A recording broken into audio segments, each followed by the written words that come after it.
తెలంగాణ రాజకీయాలు ఇంత తొందరగా వేడెక్కుతాయని నేను అస్సలు ఎక్స్పెక్ట్ చేయాలి. ఎందుకంటే ఇంకొక 2.5 సంవత్సరాలు ఉంది ఎలక్షన్స్కి. కానీ ఇవాళ ఇక్కడ జరిగిన విషయాలను చూస్తే చాలా పరిణామాలు జరిగినాయి. అవి ఎంత అంటే రేవంత్ రెడ్డి వర్గం, తర్వాత రేవంత్ రెడ్డి వ్యతిరేక వర్గం, ఇట్లా 2 వర్గాలు తయారైనాయి. అదేందో క్లియర్గా ఈ వీడియోలో చెప్తా. ఈ వీడియోను పూర్తిగా చూడండి, ఓకే? అయితే రేవంత్ రెడ్డి గారు లండన్కి వెళ్ళిండు. అక్బరుద్దీన్ వాళ్ళ ఇంట్లో మ్యారేజ్ ఉంది, వాళ్ళ పెళ్ళికి అటెండ్ అవుదామని చెప్పేసి లండన్కి వెళ్ళిండు. అట్నుంచి అటు ఈ నెల 30వ తారీఖు దాకా ఆయనకు అమెరికా పర్యటన ఉంది.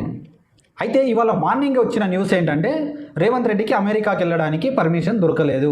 దాని పర్పస్ ఏంటంటే ఈయన వెళ్తున్న పర్పస్ కరెక్ట్ లేదంట. ఆయన సొంత పనుల కోసం, సొంత లావాదేవీల కోసం వెళ్తున్నాడు అని చెప్పేసి కేంద్రం దాన్ని ధృవీకరించి మీకు పర్మిషన్ డినై చేస్తున్నామని చెప్పేసి ఆయన ఇమీడియట్గా తిరస్కరించింది. సో ఆయన రేపు ఈ టైం కల్లా హైదరాబాద్ చేరుకుంటాడు.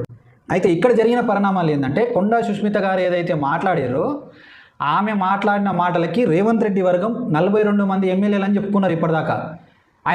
వాళ్ళకి ఆదేశాలు వచ్చినాయంట. 42 మంది ఎమ్మెల్యేలు నా వర్గం మీటింగ్ పెట్టి వాళ్ళని బర్తరఫ్ చేసేటట్టు తీర్మానం చేయండి అని చెప్పేసి ఆదేశాలు వచ్చినాయంట. కానీ ఇక్కడ అటెండ్ అయ్యింది ఎంతమంది అంటే ఓన్లీ 16 మంది. అంటే రేవంత్ రెడ్డి బలం 16 మందేనా అని చెప్పేసి ఇప్పుడు తెలంగాణ రాజకీయాలలో ఇది ఒక పెద్ద హాట్ టాపిక్. దానికి తోడుగా మహబూబ్నగర్కి చెందిన ఒక మంత్రి, ఇంకొక 18-20 మంది ఎమ్మెల్యేలు నిన్న రహస్యంగా ఒక చోట భేటీ అయ్యారంట. దానికి కారణం ఏంటంటే రేవంత్ రెడ్డికి వ్యతిరేకంగా వాళ్ళు పావులు కలుపుతున్నారనమాట.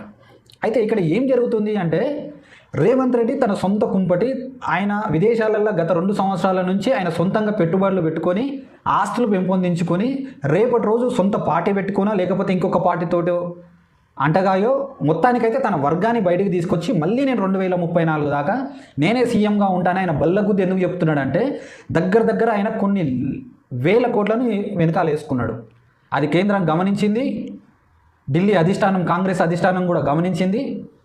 దానిలో భాగంగానే ఆయన ఇవాళ అమెరికా నుంచి తిరుగుపోయాను.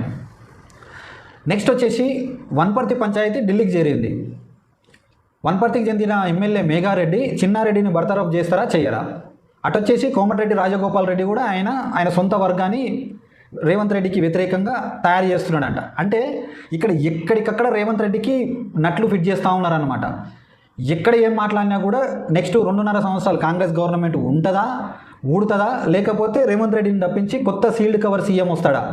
ఇవన్నీ చాలా విషయాలు ఉన్నాయి. అన్నీ బయటికి చెప్పలేని విషయాలు చాలా ఉంటాయి. ఇవన్నీ పరిణామాలు ఈ 2-3 రోజులలో జరిగినాయి. రకరకాలుగా జరుగుతుంది తెలంగాణ కాంగ్రెస్లో.